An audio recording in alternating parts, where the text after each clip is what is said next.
दोस्तों जो कहानी मैं आपके साथ आज शेयर करने वाला हूँ वो एक बावर्ची की कहानी है। दोस्तों उस बावर्ची का नाम था मस्तराम। मस्तराम एक गांव में गया, उसने वहाँ पे एक ढाबा खोला। पहले दिन उसने गांव के लोगों को फ्री में खाना खिलाया। उसने लोगों को इनवाइट किया। खाने में दाल चावल और रोटी थे। खाना लोगों को बहुत ही अच्छा लगा। स्पेशली जो दाल मस्तराम ने बनाई थी वो लोगों को बहुत ही ज़्यादा स्वादिष्ट लगी। ऐसी दाल उन्होंने पूरी ज़िंदगी में कभी भी नहीं खाई थी। वो अपनी उंगलियां चाटते रह गए। उसका रिजल्ट ये हुआ कि पहले दिन से ही मस्तराम का ढाबा चलना शुरू हो गया। गांव के लोग बहुत फ्रीक्वेंटली उसके ढाबे पे विजिट करते थे। अपने घर वालों को लाते थे, अपने रिश्तेदारों को लाते थे। गांव के आगे पीछे के जो लोग थे वो लोग भी इसके ढाबे पे आते थे, खाना खाने बहुत फ्रीक्वेंटली आया करते थे। मस्तराम का ढाबा बड़ी बढ़िया तरीके से चल रहा था, उसको प्रॉफिट भी हो रहा था। मस्तराम का बिहेवियर लोगों के साथ भी बहुत अच्छा था। बहुत प्रेम से वो लोगों से बात करता था। लोग भी उसकी बहुत इज्जत करते थे। आपस में उनका बहुत प्रेम था। तो सब कुछ अच्छे से चल रहा था। 2 महीने दोस्तों ऐसा ही चलता रहा। 2 महीने के बाद कुछ ऐसा हुआ जिसने गांव वालों को हैरान कर दिया। एक दिन अचानक से गांव वाले जब उसके ढाबे पे गए तो उसके ढाबे के बाहर एक बोर्ड लगा था। उस बोर्ड पे ये लिखा था कि 2 दिन के बाद ये ढाबा बंद हो जाएगा। गांव वाले इससे बहुत हैरान हुए। उन्होंने सोचा कि यार सब कुछ तो ठीक चल रहा है, ये पैसा भी कमा रहा है, इसका बिजनेस भी ठीक चल रहा है, हमारे साथ इसके संबंध भी अच्छे हैं, why is he doing it. वो मस्तराम के पास गए। उन्होंने मस्तराम से पूछा कि भाई क्या बात होगी, हमसे कोई गलती होगी कि आप यहाँ से ढाबा बंद करके हमारे गांव को छोड़ के जा रहे हो। तो मस्तराम ने उनको जवाब दिया कि दोस्तों ऐसी कोई बात नहीं है, मैं इस गांव से छोड़ के इसलिए जा रहा हूँ कि दुबई में मेरी एक बहुत अच्छी नौकरी लगी है जिसमें बहुत अच्छा पैसा मुझे मिलेगा और ये मैं बावर्ची का काम अब आगे नहीं करना चाहता। ये सुन के लोग हैरान हो गए कि यार इस बंदे के ढाबे पे जो दाल बनती है उसका पूरी दुनिया में कोई मुकाबला नहीं है। अगर ये ढाबा बंद कर देगा तो हमें वैसी दाल नहीं मिलेगी। गांव वालों ने मस्तराम से कहा चलिए ठीक है भाई, अगर आप जाना ही चाहते हो तो हम आपको रोक नहीं सकते, बट आप हमारी एक छोटी सी रिक्वेस्ट मान के जाइए कि जो दाल आप इतनी अच्छी बनाते हो आप उसकी प्लीज़ रेसिपी हमारे साथ शेयर करके जाइए। जब मस्तराम ने ये सुना वो थोड़ी देर के लिए चुप हो गया। उसने गाँव वालों से कहा कि भाइयों जो दाल मैं बनाता हूँ वो वैसा ही बनाता हूँ जैसे आप लोग अपने घर पे बनाते हैं, लेकिन मेरी दाल बनाने का एक सीक्रेट है जो आप लोगों के साथ मैं आज शेयर करने वाला हूँ, क्योंकि आप लोग मेरे अपने लोग हो, मैं आप लोगों के साथ शेयर कर सकता हूँ। उसने उन लोगों से कहा कि मैं वही मसाले यूज़ करता हूँ, उसी तरह की दाल यूज़ करता हूँ, उतनी ही देर के लिए दाल पकाता हूँ, बट मेरे पास एक ऐसी चीज़ है जिससे वो दाल बहुत ही ज़्यादा स्वादिष्ट हो जाती है। उसने लोगों को बताया कि कुछ 2 साल पहले उसने एक व्यापारी से 1000 गोल्ड कॉइन्स दे के एक ऐसा पत्थर खरीदा था कि जब वो पत्थर दाल में डालता है, जब दाल बन रही होती है तो उस दाल को बहुत स्वादिष्ट बना देती है। उस दाल का कोई मुकाबला पूरी दुनिया में नहीं है। लोग ये सुन के हैरान हो गए कि यार एक पत्थर से दाल इतनी स्वादिष्ट हो जाती है, ऐसा कैसे हो सकता है। तो मस्तराम ने उनको कहा अगर आप लोगों को विश्वास नहीं है तो मैं आपको वो दाल अभी आपके सामने बना के दिखाता हूँ। तो गाँव वालों ने कहा हाँ प्लीज़ हमें बना के बताइए। सभी गांव वाले इकट्ठे हो गए ये देखने के लिए कि वो दाल उस पत्थर के ज़रिए कैसे बनती है। मस्तराम अपने ढाबे के अंदर गया, वहाँ से एक वुडन बॉक्स लेके आया। उस वुडन बॉक्स को जब उसने खोला तो उसमें लाल कपड़ा निकला जिसके अंदर वो पत्थर लपेटा हुआ था। वो उसने गांव वालों के सामने ला के रख दिया। उसके बाद में उसने बर्तन लिया, पानी उसमें डाला, दाल डाली, मसाले डाले, वो सब उसने दाल का जो प्रोसेस था बनाने का वो शुरू कर दिया। लोगों का सारा ध्यान उस पत्थर पे था, उस जादुई पत्थर पे था जो उस दाल को इतना स्वादिष्ट बना देता है। लोगों का ध्यान उस प्रोसेस पे नहीं था जो मस्तराम जिस प्रोसेस से दाल बना रहा था। कुछ देर बाद मस्तराम ने पत्थर उठाया और दाल के बर्तन में डाल दिया, उसको कवर कर दिया। दाल बननी शुरू हो गई।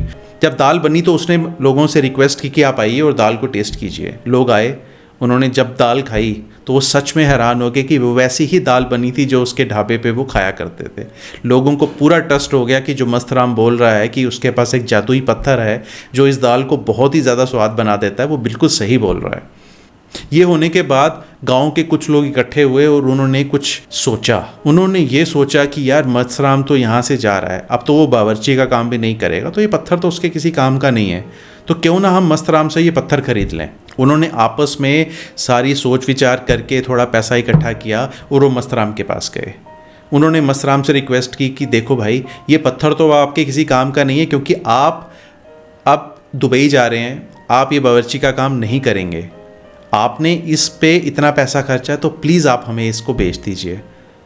गांव वालों ने मस्तराम को बोला कि देखिए हमने बड़ी मुश्किल से 800 स्वर्ण मुद्राएं यानी कि 800 गोल्ड कॉइन्स इकट्ठे किए हैं, आप प्लीज़ ये पत्थर हमें दे दीजिए और आप ये 800 गोल्ड कॉइन्स आप रख लीजिए। मस्तराम सोच में पड़ गया। बाद में उसने बोला, देखो गांव वालों, आपने मेरी इस गांव में बहुत सेवा की है, आपने बहुत प्यार दिया है, आप मेरे फैमिली मेम्बर्स की तरह हैं, तो मैं आपको ये पत्थर दे दूंगा। कोई बात नहीं, मुझे 200 गोल्ड कॉइन्स का लॉस है, कोई मैटर नहीं करता, मैं ये पत्थर आपको दे देता हूँ। मस्तराम ने उससे 800 स्वर्ण मुद्राएं ली, उनको पत्थर दिया और वहाँ से चला गया। इससे गांव वाले बहुत खुश थे। उनको लगा कि मस्तराम इतना अच्छा इंसान था जो हमारे गांव में आया, जिसने अपना नुकसान करके हमें वो जादुई पत्थर दिया। अब हम इस पत्थर का यूज़ करके सिर्फ खुद ही दाल नहीं खाएंगे, हम इससे बिजनेस भी करेंगे। हम अलग अलग ढाबे अलग अलग गाँव में खोलेंगे, वहाँ से पैसा कमाएंगे और हमारा गाँव सच में अमीर हो जाएगा। दूसरे दिन गाँव वालों ने डिसाइड किया कि चलिए यार, आज हम वही दाल खाएंगे और अपने हाथों से वो दाल बनाते हैं, देखते हैं ये पत्थर कितनी अच्छी दाल बनाता है। सारे गाँव वाले इकट्ठे हुए, दाल बनाने का प्रोसेस शुरू हुआ। दाल बनाई गई वैसे ही जैसे मस्तराम ने बनाई थी। पत्थर को उसमें डाला गया। जब दाल बनी, सभी गांव वाले अपने बर्तन लेके आ गए और दाल को टेस्ट किया। दोस्तों, गांव वाले इस बार और भी ज़्यादा हैरान हो गए। वो इसलिए हैरान हो गए क्योंकि जो दाल बनी थी वो एक नॉर्मल दाल बनी थी, वो वैसी दाल नहीं बनी थी जैसे मस्तराम के ढाबे पे बनती थी। वो हैरान इसलिए हो गए कि यार, ऐसा हमने क्या गलती कर दी कि ये पत्थर से इस बार वैसी दाल नहीं बनी। बहुत सोच में पड़ गए, सब चुप हो गए, सब उदास हो गए। उनके पीछे एक बूढ़ी अम्मा बैठी थी। जब उसने ये सब देखा, वो समझ गई कि ये पत्थर ये दाल क्यों नहीं बना पाया। उसने लोगों से बोला कि मस्तराम ने उनको बेवकूफ़ बनाया। ये कोई जादुई पत्थर नहीं है, ये एक आम पत्थर है जो हमारे गांव में आगे पीछे भी बिखरे हुए दिखते हैं। मस्तराम को अच्छी दाल बनानी सच में आती थी। इस पत्थर का उस दाल बनाने में कोई भी हाथ नहीं है। अभी तक गांव वाले ये समझ चुके थे कि उनके साथ कितना बड़ा धोखा हुआ। उन्होंने सोने के भाव देखे पत्थर खरीदा और मस्तराम जा चुका था, अब वो कुछ कर भी नहीं सकते थे। दोस्तों, हम रिटेल ट्रेडर्स और इन्वेस्टर्स के लिए इस कहानी में बहुत सी सीख हैं, बहुत सी लर्निंग्स हैं।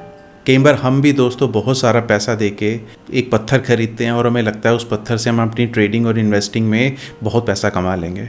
कई बार हम पैसा देके इंडिकेटर्स खरीदते हैं, ट्रेडिंग सिस्टम्स खरीदते हैं और भी बहुत सारी चीज़ों की तरफ हम अट्रैक्ट होते हैं। दोस्तों, स्टॉक मार्केट में एक अच्छा सफल ट्रेडर बनने के लिए बहुत मेहनत लगती है। एक अच्छा इन्वेस्टर बनने के लिए बहुत पेशेंस दिखानी पड़ती है, बहुत कुछ सीखना पड़ता है। आपको बेसिक सीखने पड़ते हैं, आपको प्रैक्टिस करनी पड़ती है, आपको अपनी नॉलेज को बहुत वाइड करना पड़ता है। आपको मार्केट में कम से कम 2 साइकिल्स, बुल और बियर 2 साइकिल्स देखने पड़ते हैं, एक्सपीरियंस गेन करना पड़ता है दोस्तों, तब कहीं जाके आप एक सक्सेसफुल ट्रेडर बनते हो। इन सब चीज़ों के बाद दोस्तों, आपकी इंट्यूशन पावर भी बननी शुरू हो जाती है। आपको इंट्यूशन से ही समझ में आ जाता है कि मार्केट में ये हो रहा है। When you are in doubt, your intuition helps you. दोस्तों, एक सक्सेसफुल ट्रेडर बनने के लिए आपको अपने आप पे काम करना पड़ता है, आपको अपनी स्किल लेवल इंप्रूव करनी पड़ती है, आपको समय देना पड़ता है मार्केट में। बट डेफिनेटली अगर आप मेहनत करें तो आप सक्सेसफुल ट्रेडर बन सकते हैं। दोस्तों, इस कहानी में जो सबसे बड़ी सीख जो बहुत क्लियर है, जो अभी तक आप समझ भी चुके होंगे, वो ये है कि दाल बनानी सीखिए, पत्थर मत खरीदिए।